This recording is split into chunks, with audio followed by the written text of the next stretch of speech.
Hello good morning students. Rajiv Gurukul में आप लोग का फिर से स्वागत है। स्टूडेंट आप लोग का हार्दिक अभिनंदन।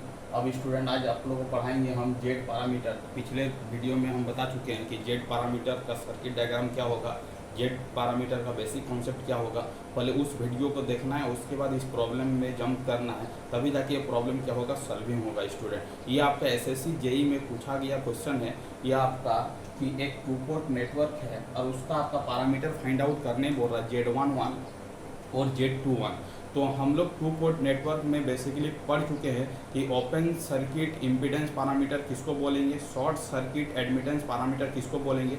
ओपन सर्किट इम्पीडेंस पैरामीटर का मतलब होता है स्टूडेंट जेड पैरामीटर, और आपका शॉर्ट सर्किट पैरामीटर को हम लोग क्या बोलेंगे, वाई पैरामीटर बोलेंगे। उसका बेसिक कॉन्सेप्ट हम बता चुके हैं, उसका फॉर्मूला भी बता चुके हैं। बट इस प्रॉब्लम को सॉल्विंग करने के लिए वो फॉर्मूला को हम डायरेक्ट यूज नहीं कर सकते हैं। पिछले वीडियो में हम बताए थे Z11 is equal to ZA plus क्या होगा ZC। उसके बाद बताए थे Z12 is equal to ZC, Z21 equal to ZC और Z22 बताए थे student ZB plus ZC। But वो फॉर्मूला यहाँ पर डायरेक्टली यूज नहीं कर पाएंगे क्योंकि उस फॉर्मेट में ये प्रॉब्लम नहीं दिया गया है, ये बेसिक कॉन्सेप्ट पर दिया गया है। इसमें आपको क्या करना होगा स्टूडेंट, केवीएल लूप लगा के इस प्रॉब्लम को क्या करना होगा स्टूडेंट, सॉल्विंग करना होगा। हम कैसे सॉल्विंग कर रहे हैं स्टेप बाय स्टेप आप ध्यान देने का कोशिश करो, आपको समझ में आएगा, बेहतरीन तरह से समझ में आएगा। अब देखो स्टूडेंट, आपका यहाँ पर क्या है, आपका एक सर्किट दिया गया है। आपका यहाँ पर वोल्टेज सोर्स जो है E1 है, यहाँ का रेजिस्टेंस 2 ओम है, ये आपका 4 ओम है, ये आपका क्या 10 E1 है और ये आपका वोल्टेज सोर्स E2 है। यहाँ पर रेजिस्टेंस कनेक्शन नहीं है। इस प्रॉब्लम को बेसिक कॉन्सेप्ट के आधार पर क्या करना है, इसको सॉल्विंग करना। अब स्टूडेंट देखो आप कैसे सॉल्व करोगे, तो इस साइड में एक लूप कंसीडर करेंगे, उसको हम लोग बोलेंगे लूप 1। क्या बोलेंगे, लूप 1। और इस साइड में एक लूप कंसीडर करेंगे, उसको क्या बोलेंगे, लूप 2 कंसीडर करेंगे। लूप 2 कंसीडर करेंगे और लूप 1 कंसीडर करेंगे। अब स्टूडेंट आप स्टेप बाय स्टेप ध्यान दो कि हम प्रॉब्लम को कैसे सॉल्विंग कर रहे हैं। तो हम लिखेंगे कि अप्लाइंग क्या लिखेंगे स्टूडेंट, अप्लाइंग केवीएल मतलब Kirchhoff voltage law in loop 1। मतलब लूप 1 में हम क्या करेंगे स्टूडेंट, केवीएल लगाएंगे। आप ध्यान दो कि हम केवीएल कैसे लगा रहे हैं, ठीक है। अब देखो यहाँ पर केवीएल लगाएंगे तो मेरा डायरेक्शन ये है, नेगेटिव से जब पॉजिटिव जाएंगे तो इसका ड्रॉप क्या कंसीडर करेंगे, E1 कंसीडर करेंगे। पिछले वीडियो में बता चुके हैं। यहाँ का आपका रेजिस्टेंस कितना है, आपका 2 ओम है और यहाँ का करंट कितना है, I1 है। तो -2 टाइम्स ऑफ क्या होगा, I1 होगा। अब स्टूडेंट यहाँ पर क्या लिखोगे, तो यहाँ पर आपका माइनस हो जाएगा 4 और यहाँ देखो यहाँ से आपका I1 इधर आ रहा है और इधर से क्या आ रहा है, I2 आ रहा है। इसका मतलब 4 टाइम्स ऑफ क्या होगा, I1 प्लस क्या हो जाएगा, आपका I2 हो जाएगा। अब बताओ, जब अब यहाँ पर देखो कि आप निगेटिव से पॉजिटिव की ओर जा रहे थे तो क्या लिख रहे थे, प्लस लिख रहे थे। अब यहाँ पर भी हम निगेटिव से पॉजिटिव की ओर जा रहे हैं, इसका मतलब प्लस लिखोगे। 10 टाइम्स ऑफ क्या लिखोगे, E1 लिखोगे। आपका लूप हो गया कंप्लीट, इज इक्वल टू क्या हो जाएगा, 0 हो जाएगा। अब स्टूडेंट इसको सॉल्व करो तो आप बोलोगे कि E1 होगा। यहाँ पर जब सॉल्व करोगे तो क्या हो जाएगा, आप ही बताओ। अब इसको सॉल्व कर लेते हैं, ये आपका 10 टाइम्स ऑफ क्या हो जाएगा, E1 हो जाएगा। इस नेगेटिव पार्ट को उधर ले जाते हैं, 2 टाइम्स ऑफ क्या हो जाएगा, I1 हो जाएगा। और इसको ब्रेक कर लेंगे तो 4 टाइम्स ऑफ I1 और क्या हो जाएगा, 4 टाइम्स ऑफ क्या हो जाएगा स्टूडेंट, I2 हो जाएगा। इसको सॉल्व करेंगे तो 11 टाइम्स ऑफ क्या हो जाएगा, E1 हो जाएगा। और इसको सॉल्व करेंगे तो 4 + 2 क्या हो जाएगा, 6 I1 हो जाएगा। और ये आपका क्या हो जाएगा 4, ये आपका क्या हो जाएगा स्टूडेंट, I2 हो जाएगा। यदि आप यहाँ से E1 का वैल्यू निकालना चाहते हैं तो आप निकाल सकते हैं। E1 इज इक्वल टू क्या हो जाएगा, बताओ आप ही, 6 बाई क्या होगा 11 और क्या हो जाएगा आपका I1 और आपका क्या हो जाएगा 4 बाई क्या हो जाएगा 11 और क्या हो जाएगा स्टूडेंट, I2 हो जाएगा। अब देखो ये आपका इक्वेशन एक स्टैंडर्ड इक्वेशन आ गया। इसको हम लोग क्या मान लेंगे, इक्वेशन 1 मान लेंगे, इक्वेशन 1 मान लेंगे। अब हम देखते हैं कि applying the KVL in loop number 2। Loop number 2 में हम लोग क्या करते हैं स्टूडेंट, केवीएल लगाते हैं और उसको सॉल्व करने का कोशिश करते हैं। अब देखो यहाँ पर लिखो अप्लाइंग केवीएल, क्या करना है, अप्लाइंग केवीएल इन लूप 2 में स्टूडेंट क्या करना है, केवीएल लगाना है। अब देखो लूप 2 में जब केवीएल लगाओगे तो आपका डायरेक्शन इस वे है, तो नेगेटिव से पॉजिटिव की ओर जा रहे हैं। इसका मतलब यहाँ का जो ड्रॉप होगा वो क्या होगा स्टूडेंट, E2 होगा। यहाँ पर कोई रेजिस्टेंस नहीं दिया गया, लिखना नहीं है, माइनस लिखना है। ये आपका 4 है, इधर से आपका I2 आ रहा है, इधर से I1 आ रहा है, दोनों करंट का क्या होगा, एडिशन होगा। I1 प्लस क्या हो जाएगा स्टूडेंट, I2 हो जाएगा। आप ही बताओ। और यहाँ पर नेगेटिव से पॉजिटिव क्यों जा रहे हैं, इसका मतलब प्लस 10 E1 हो जाएगा। और इज इक्वल टू क्या लिख सकते हैं, 0 लिख सकते हैं। आप ही बताओ। अब देखो स्टूडेंट इसको कैसे सॉल्व करेंगे, आप बताओ कि ये आपका E2 है, ये आपका E2 है। इसको यदि उधर ले जाएंगे तो आपका क्या हो जाएगा, 4 टाइम्स ऑफ क्या हो जाएगा I1 और ये क्या हो जाएगा प्लस 4 टाइम्स ऑफ क्या हो जाएगा I2। और ये वाला आपका क्या है, इसको भी उधर ले जाएंगे तो -10 टाइम्स ऑफ क्या हो जाएगा E1 हो जाएगा। अब देखो E2 का वैल्यू को निकालते हैं इन टर्म्स ऑफ I1 और I2, ये क्या हो जाएगा 4 I1 हो जाएगा, ये आपका क्या हो जाएगा 4, ये क्या हो जाएगा I2 हो जाएगा -10। और E1 का वैल्यू क्या है स्टूडेंट, यहाँ से हम लोग क्या करेंगे E1 का वैल्यू को यहाँ पर पुट अप करेंगे। E1 का वैल्यू क्या है बताओ, आप ही बताओ। 6 बाई क्या हो जाएगा 11 I1 हो जाएगा, और आपका क्या हो जाएगा 4 बाई 11 और क्या हो जाएगा आपका I2 हो जाएगा। इसको हम लोग क्या करेंगे स्टूडेंट सॉल्विंग करेंगे। अब देखो कैसे सॉल्व करोगे, तो कैसे सॉल्व करोगे ये बताओ कि 4 टाइम्स ऑफ क्या हो जाएगा I1 हो जाएगा, इसको मल्टीप्लाई करेंगे तो क्या हो जाएगा 60 बाई 11 क्या हो जाएगा I1 हो जाएगा। अब क्या करेंगे, ये 4 टाइम्स ऑफ क्या I2 है, और I1 को I1 के साथ रख रहे हैं और आपका I2 को I2 के साथ रख रहे हैं, क्योंकि मेरे को प्रॉब्लम सॉल्विंग करने में इजी हो, और कोई बात नहीं है। अब देखो स्टूडेंट यहाँ पर I1 है, यहाँ पर I1 है, तो हम क्या कर सकते हैं, आप ध्यान दो, हम क्या कर सकते हैं, हम यहाँ पर यदि हम लोग ये आपका I1 को कॉमन ले लेंगे तो आपका क्या हो जाएगा स्टूडेंट, I1 कॉमन ले लेंगे तो क्या हो जाएगा 4 माइनस 60 बाई क्या हो जाएगा 11 हो जाएगा। और यदि यहाँ पर हम I2 को कॉमन लेते हैं स्टूडेंट तो आपका क्या हो जाएगा, आपका हो जाएगा 4 माइनस क्या हो जाएगा 40 बाई क्या हो जाएगा 11 हो जाएगा। और ये इज इक्वल टू क्या हो जाएगा स्टूडेंट, यहाँ पर आपका क्या हो जाएगा E2 हो जाएगा, ये आपका क्या हो जाएगा E2 हो जाएगा। ठीक है, अब E2 इज इक्वल टू क्या हो जाएगा आप ही बताओ। ये आपका I1 है, इसको एलसीएम लेंगे तो ये क्या हो जाएगा 44, और ये क्या हो जाएगा 60 बाई क्या होगा 11, और ये आपका क्या हो जाएगा I2, और ये क्या हो जाएगा आपका 44, ये क्या हो जाएगा आपका 40, और ये आपका क्या हो जाएगा 11। इसका मतलब स्टूडेंट E1 का जो वैल्यू आएगा वो आपका क्या आ रहा है, देखो आप समझो आपका क्या वैल्यू आ रहा है, तो आप ही बताओ कि ये क्या होगा 16 होगा कि नहीं, 16 बाई क्या होगा 11 होगा, और ये क्या हो जाएगा I1 हो जाएगा। इसको सॉल्व करोगे तो क्या हो जाएगा 4 बाई 11 और क्या हो जाएगा I2 हो जाएगा। इसका मतलब आपका प्रॉब्लम को हमने सॉल्व कर लिया लूप लगा के। अब देखो स्टूडेंट ये आपका इक्वेशन नंबर 1 है, ये आपका क्या है इक्वेशन नंबर 2 है। अब इक्वेशन 1 और इक्वेशन 2 को हम लोग क्या करते हैं कंबाइंड लिखते हैं, और हम लोग समझते हैं कि इस प्रॉब्लम को कैसे हम लोग अरेंज करेंगे, कैसे फाइंड आउट करेंगे कि Z11 का वैल्यू क्या होगा और Z22 का वैल्यू क्या होगा। तो पिछले वीडियो में हम बता चुके हैं स्टूडेंट E1 यहाँ पर वोल्टेज सोर्स E1 और E2 दिया गया, तो उस वीडियो में V1 और V2 बताए थे, बट कोई दिक्कत वाली बात नहीं। E1 इज इक्वल टू कितना आया है बताओ 6 बाई 11 और क्या आया I1 और क्या आया 4 बाई 11 और क्या आया आपका I2 आया, और E2 का वैल्यू कितना आया बताओ -16 बाई क्या हुआ 11, और ये क्या हुआ I1 और ये क्या होगा 4 बाई 11 और ये आपका क्या हो गया स्टूडेंट I2 हो गया। इसका मतलब देखो स्टूडेंट आप इसको कंपेयर करो, कंपेयर क्या करो मेन इक्वेशन से कंपेयर करो। तो मेन इक्वेशन हम बता चुके हैं E1 इज इक्वल टू क्या बताए थे Z11 I1 और क्या बताए थे Z12 और क्या बताए थे I2, और E2 क्या बताए थे आप ही को Z21 और क्या बताए थे I1 और क्या बताए थे Z22 और क्या बताए थे I2 बताए थे। अब देखो यहाँ पर E1 है, यहाँ पर भी E1 है, यहाँ पर I1 है, यहाँ पर I1 है, तो Z11 की जगह पर क्या है देखो तुम 6 बाई क्या 11 है। इसका मतलब Z11 का वैल्यू क्या होगा, तो आप ही बताओ। Z11 का वैल्यू इस इक्वेशन को इसके साथ कंपेयर करोगे तो 6 बाई क्या होगा 11 ओम हो जाएगा। आपसे कोई पूछता कि Z12 का वैल्यू क्या होगा, तो यहाँ पर 12 है और यहाँ पर 12 की जगह पर क्या है 4 बाई 11 है। इसका मतलब Z12 इक्वल टू क्या हो जाता 4 बाई क्या होता है 11 ओम होता है। ठीक है, उसी तरह E2 है, यहाँ पर E2 है, अब ये आपका क्या Z21 है और यहाँ पर Z21 की जगह पर क्या है आप ही बताओ -16 बाई क्या 11 है। इसका मतलब Z21 इक्वल टू क्या हो जाएगा -16 बाई क्या हो जाएगा आप ही बताओ 11 ओम हो जाएगा। और आपसे कोई पूछता Z22 का वैल्यू क्या होगा, तो यहाँ पर आपका क्या Z22 है और यहाँ पर Z22 की जगह पर क्या 4 बाई 11 है। इसका मतलब 4 बाई क्या होता है 11 होता ओम। इसका मतलब है ये आपका Z पैरामीटर पूरा पूरी निकल चुका है स्टूडेंट कि इस सर्किट का Z पैरामीटर क्या होगा, इस सर्किट का Z पैरामीटर क्या होगा। अब रही मुद्दा कि आपसे क्या पूछ रहा है, आपसे क्या पूछ रहा है, तो आपसे पूछ रहा है कि Z11 का वैल्यू क्या होगा। तो देखो Z11 का वैल्यू क्या 6 बाई 11 है, तो 6 बाई 11 यहाँ पर भी है, 6 बाई 11 यहाँ पर भी है, 6 बाई 11 यहाँ पर भी है, 6 बाई 11 यहाँ पर भी है। इसका मतलब A, B और C में से कोई ऑप्शन होगा।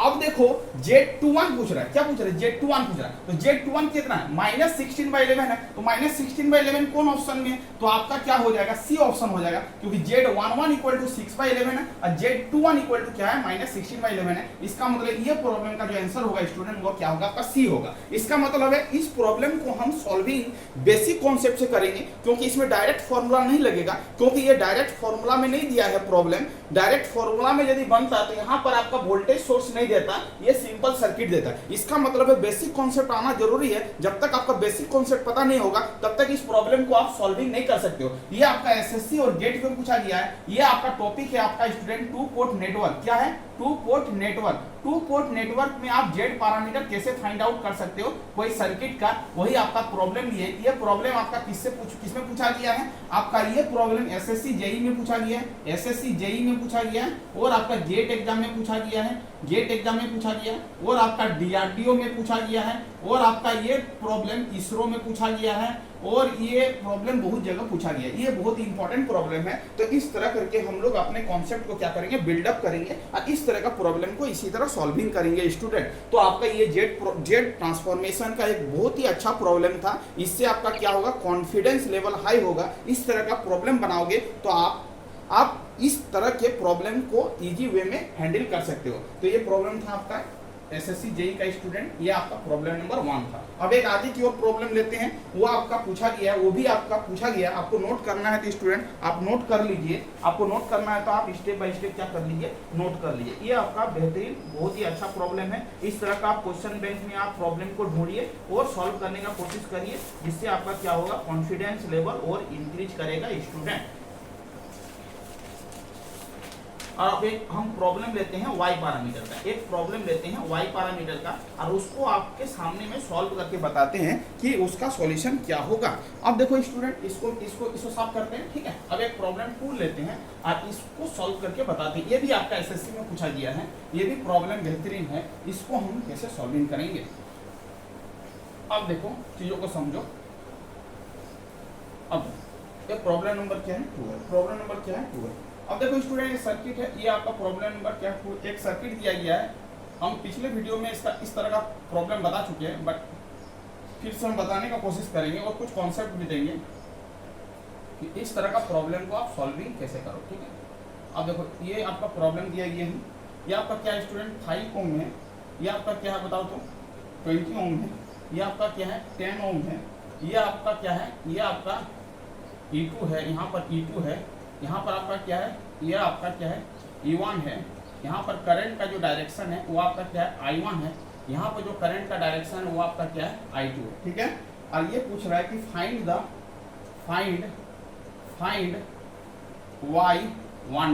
क्या पूछ रहा है, y12 मतलब y पैरामीटर पूछ रहा है, ठीक है। उसका ऑप्शन कुछ दिया गया स्टूडेंट, एक ऑप्शन में दिया गया -0.02 मो दिया गया है, बी ऑप्शन में दिया गया है 0.01 मो दिया गया है, सी ऑप्शन में दिया गया -0.05 मो दिया गया है, और डी ऑप्शन दिया गया है आपका क्या 0.05 मो दिया गया, ठीक है।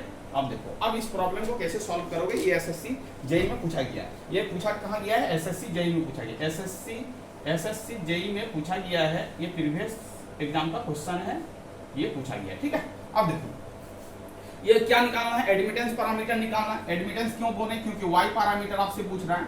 एडमिटेंस पैरामीटर निकालने के लिए हम एक फॉर्मूला बताए थे पिछले वीडियो में। क्या बताए थे स्टूडेंट कि y11 इक्वल टू क्या होगा, तो इसको हमने क्या माना था, ya माना था, इसको क्या माना था, yc माना था, और इसको क्या माना था, yb माना था पिछले वीडियो में, ठीक है। उसी तरह इसको सॉल्व करेंगे। यदि आपसे पूछता y11 निकालो तो इसको क्या लिखते स्टूडेंट, ya प्लस क्या लिखते, yc लिखते। आपसे पूछता y12 निकालो तो आप क्या बोलते, माइनस क्या होगा, yc होगा। आपसे कोई पूछता y21 लिखो तो क्या होगा, माइनस yc होगा। यदि आपसे पूछता y22 निकालो तो आप क्या लिखते, डायरेक्ट लिखते yb प्लस क्या लिखते, yc लिखते। अब रही मुद्दा ये, आपका फॉर्मूला हम पिछले वीडियो में बता चुके, पिछले वीडियो में आप देख लीजिएगा, y पैरामीटर का ये फॉर्मूला है। अब रही मुद्दा कि y का मतलब एडमिटेंस होता है, और एडमिटेंस का यूनिट क्या होता है, मो होता है। क्या होता है, मो होता है। एडमिटेंस का जो यूनिट होता है वो स्टूडेंट क्या होता है, मो होता है, ठीक है। आप ध्यान दो, यूनिट में भी ध्यान देना है कि ये प्रॉब्लम किस तरह पूछ रहा है। अब देखो स्टूडेंट, ये आपका YA यदि इसको कंसीडर करेंगे तो ये तो आपका इंपीडेंस है 5 ओम है, ये 20 ओम है, ये आपका 10 ओम है। तो सबसे पहले क्या करना है, इसको एडमिटेंस में कन्वर्ट करना है। तो 5 ओम को यदि एडमिटेंस में कन्वर्ट करेंगे तो ये क्या हो जाएगा स्टूडेंट, 1/5, और ये क्या हो जाएगा, मो हो जाएगा। ये आपको आना चाहिए, नहीं तो आप गलत कर बैठोगे।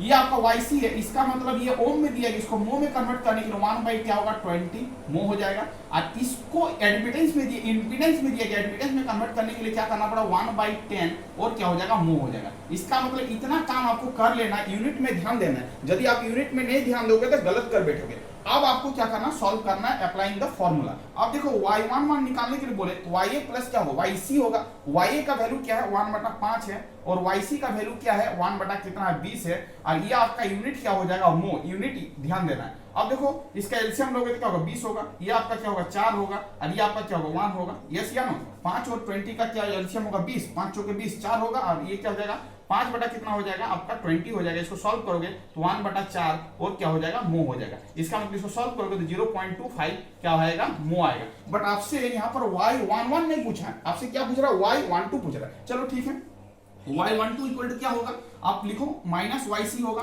और माइनस और YC का वैल्यू क्या है आप ही बताओ, ये क्या है 1 बाई क्या है 20 है। इसका मतलब स्टूडेंट इसका सॉल्व करोगे तो 0.05 और क्या आएगा मो आएगा। इसका मतलब है y12 निकल गया। यदि आपसे पूछता y21 पूछता ये क्या होता माइनस YC होता फॉर्मूला से, तो माइनस 1 बाई क्या होता 20 होता, फिर इसको सॉल्व करते तो 0.05 क्या होता मो होता है। अब यदि आपसे पूछता कि y22 का वैल्यू क्या होगा तो आप फॉर्मूला लिखते क्या लिखते YB प्लस क्या लिखते YC लिखते। अब देखो अब चीजों को समझो कि YB का वैल्यू क्या है तो 1/10 है और YC का वैल्यू क्या है 1/20 है। इसका एलसीएम लेते तो क्या होता 20 होता, 10 दूनी क्या होता 20 होता, ये आपका 1 होता। इसका मतलब ये क्या होता 3/20 हो जाता, मो हो जाता। यदि आपसे कुछ भी पूछता, आपसे यदि y11 पूछता तो आंसर क्या हो जाता 0.25। यदि y12 पूछता तो माइनस 0.05 मो होता। यदि y21 पूछता तो माइनस 0.05 मो होता। यदि y22 पूछता तो 3/20 क्या होता मो होता। तो आपसे क्या पूछा, आपसे पूछा y12 तो ये तो नहीं होगा, y12 का वैल्यू क्या है माइनस 0.05। इसका मतलब ये तो नहीं होगा, ये तो नहीं होगा। अब देखो यहाँ पर प्लस दिया गया है, थोड़ा सा भी गड़बड़ करोगे तो आप इस दोनों में कंफ्यूजन होगा, तो कॉन्सेप्ट क्लियर होना चाहिए।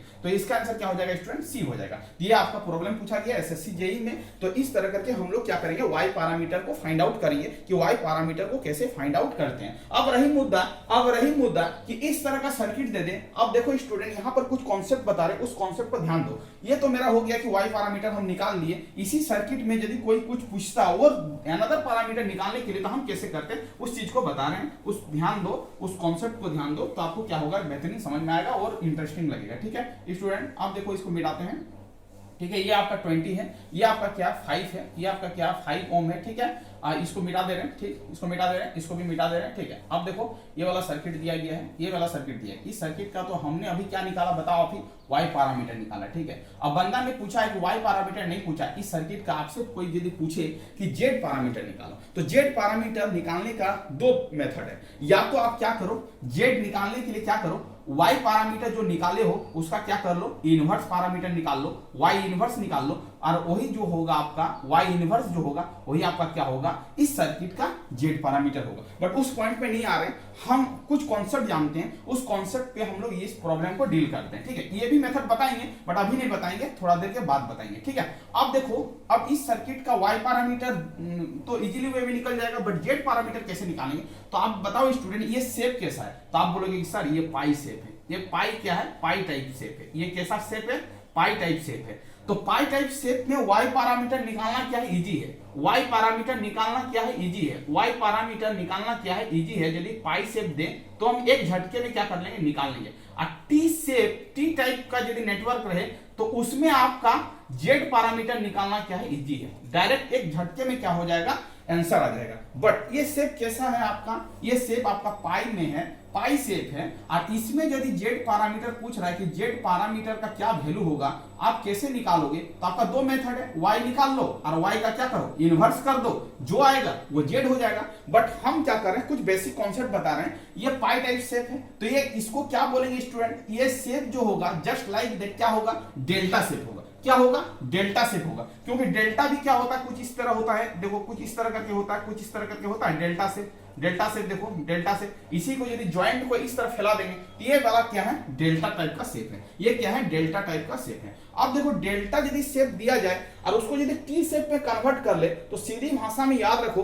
कि हम एक कॉन्सेप्ट बताए थे कि आप डेल्टा को स्टार में कैसे कन्वर्ट करोगे, डेल्टा को स्टार में कैसे कन्वर्ट करोगे, ये आपका प्रोसेस हम बता चुके हैं। इसका मतलब है कि सीधी भाषा में याद रखो कि इस सर्किट को यदि आप डेल्टा को यदि स्टार में कन्वर्ट कर लेते हो तो ये प्रॉब्लम क्या हो जाएगा, विद इन द सेकंड बन जाएगा। समझ में आ रहा बात क्या बोलना चाह रहे हैं। अब देखो बाहर वाला पोर्शन दिया गया, अंदर वाला पोर्शन आपको पता नहीं है, तो इसको हम लोग कंसीडर कर लेते हैं स्टूडेंट जेडे, इसको कंसीडर कर लेते हैं जेडसी, और इसको क्या कंसीडर कर लेते हैं, जेडबी कंसीडर कर लेते हैं। अब रही मुद्दा कि जेडे का वैल्यू को कैसे फाइंड आउट करेंगे, तो हम स्टार डेल्टा कन्वर्शन पिछले वीडियो में अपने वीडियो में अपलोड कर चुके हैं अपने चैनल में, वहां से देख लेना। तो जेडे का वैल्यू क्या होगा, तो जेडे का वैल्यू निकालने के लिए हम लोग क्या करेंगे, ये जेडे किससे कनेक्टेड है, 20 और 5 से कनेक्टेड है, तो ये फॉर्मूला होता है 20 गुना 5 और डिवाइडिंग बाई क्या हो जाएगा, टोटल को क्या करेंगे, ऐड करेंगे। तो 20 प्लस क्या हो जाएगा 5 और प्लस क्या हो जाएगा 10, इसका मतलब 20 गुना 5 और इसको ऐड करेंगे तो क्या हो जाएगा, 20 10 30 और 5 क्या हो जाएगा 35, और इसको सॉल्व करेंगे तो 5 7 कितना हो जाएगा 35, इसका मतलब 20 बटा क्या हो जाएगा 7, ये हो जाएगा ओम। इसका मतलब जेडे का वैल्यू निकल चुका है 20 बटा 7। जेडबी का वैल्यू यदि निकालना चाहते हैं तो आप ही बताओ, जेडबी किससे कनेक्टेड है, 20 और 10 से कनेक्टेड है, तो 20 गुना 10 और नीचे में सबको ऐड करेंगे तो 20 प्लस क्या हो जाएगा 5 और प्लस क्या हो जाएगा 10, इसको सॉल्व करेंगे तो 20 गुना 10 और ये 20 और 10 30 और 5 क्या हो जाएगा 35। अब इसको काटेंगे तो इसको कैसे काटेंगे, 5 दूनी 10 होगा और 5 7 कितना हो जाएगा 35 हो जाएगा, इसको सॉल्व करेंगे तो 40 बटा क्या हो जाएगा 7 और ये हो जाएगा ओम। अब यदि जेडसी निकालने के लिए बोले तो जेडसी किससे कनेक्टेड है, इससे और इससे कनेक्टेड है, देखो इससे कनेक्टेड है, तो 5 गुना क्या हो जाएगा 10 और टोटल रेजिस्टेंस को भाग देंगे ऐड करके, 5 20 और क्या हो जाएगा 10 हो जाएगा, तो 5 गुना 10 और डिवाइडिंग बाई क्या हो जाएगा स्टूडेंट 35 आ जाएगा, 5 से काटो 5 दूनी 10 5 7 कितना हो जाएगा 35, 5 दूनी 10 10 बटा क्या हो जाएगा 7। इसका मतलब है जेडे जेडबी और जेडसी का वैल्यू निकल चुका है। अब देखो ये सर्किट को हम लोग क्या किया, रिप्लेस किए, इसको हटा दिए क्योंकि स्टार को हमने क्या किया, डेल्टा में कन्वर्ट कर दिया। स्टार को किस में कन्वर्ट कर दिया स्टूडेंट, डेल्टा में कन्वर्ट कर दिया। अब देखो ये सर्किट आपका टी नेटवर्क में हो गया। अब जेडे का वैल्यू कितना आया 20 बटा 7, तो लिखो यहाँ पर 20 बटा क्या हो जाएगा 7 हो जाएगा, इसको भी मिटा दो, ये 7 हो गया, 20 बटा 7 हो गया। जेडबी का वैल्यू कितना हुआ 40 बटा कितना हो गया, 40 बटा कितना हो गया 7 ओम हो गया। जेडसी का वैल्यू कितना आया 10 बटा कितना आया 7 ओम आया। ठीक है, अब रही मुद्दा कि आपने क्या किया, डेल्टा को स्टार में कन्वर्ट कर लिया। अब देखो आपको क्या करना है, ये यदि आपका 1 है, ये आपका 1 डैश है, ये आपका 2 है और ये आपका 2 डैश है। ठीक है, अब रही मुद्दा कि आप Z11 कैसे निकालोगे, यहां तक आप नोट कर लो, उसके बाद हम बता रहे हैं कि Z1 का वैल्यू को कैसे निकालोगे। ठीक है, अब देखो Z1 का वैल्यू को कैसे निकालेंगे, समझो बात को। Z1 इज इक्वल टू क्या होगा, हम पिछले वीडियो में बता चुके फॉर्मूला, Z1 इक्वल टू क्या होगा 1 से 1 जाना है, मतलब ZA प्लस क्या होगा ZC होगा, तो ZA अब प्लस क्या होगा ZC होगा। और ZA का वैल्यू कितना है 20 बटा 7 है और ZC का वैल्यू कितना है 10 बटा 7 है। इसको यदि सॉल्व करोगे तो क्या हो जाएगा स्टूडेंट 30 बटा 7 हो जाएगा, यही आपका Z11 का वैल्यू हो जाएगा। Z12 पूछे तो फॉर्मूला में बता चुके हैं, सीधे ZC होगा, ZC का वैल्यू क्या है 10 बटा 7 है, इसका मतलब 10 बटा 7 होगा। आपसे कोई पूछे कि Z12 का वैल्यू क्या होगा, तो आप एक झटके बोलोगे क्या होगा ZC होगा, ZC का वैल्यू क्या है 10 बटा 7 है, इसका मतलब 10 बटा 7 होगा। आपसे कोई पूछे कि Z22 का वैल्यू क्या होगा, तो आपको पिछले वीडियो में फॉर्मूला बता चुके हैं, ZB प्लस क्या होता है ZC और ZB का वैल्यू क्या है 40 बटा 7 और ZC का वैल्यू क्या है 10 बटा 7। इसको एलसीएम लोगे तो क्या होगा 7 होगा, ये हो जाएगा 40, ये हो जाएगा 10, इसको सॉल्व करोगे तो क्या हो जाएगा 50 बटा क्या हो जाएगा 7 हो जाएगा। इसका मतलब है यहां से कॉन्सेप्ट निकला, क्या कॉन्सेप्ट निकला, यदि कोई नेटवर्क पाई टाइप में है तो वाई पैरामीटर निकालना बहुत इजी है, यदि कोई नेटवर्क टी टाइप का है तो जेड पैरामीटर निकालना इजी है।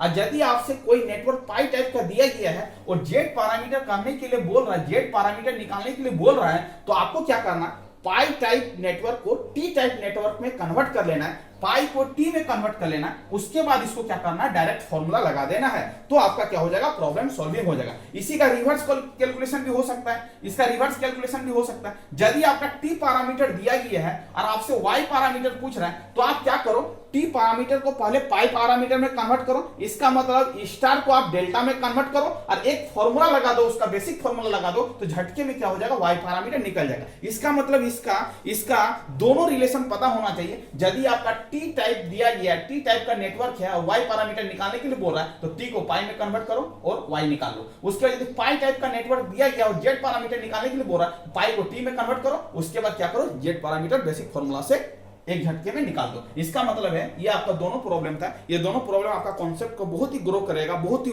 अप लेवल तक ले जाएगा। ये दोनों प्रॉब्लम को क्या करना, बेहतरीन तरह से नोट्स बना लेना है, एक दो बार रिवीजन मारना है, और आपने एसएससी का जो भी क्वेश्चन प्रीवियस ईयर में पूछा गया उसको सॉल्व करोगे तो इस कॉन्सेप्ट से क्या हो जाएगा, सॉल्व हो जाएगा। थैंक यू स्टूडेंट, वीडियो को यहीं पर एंड करते हैं। यदि कोई चैनल में नहीं आए तो चैनल को क्या करना, सब्सक्राइब कर लेना। वंदे मातरम।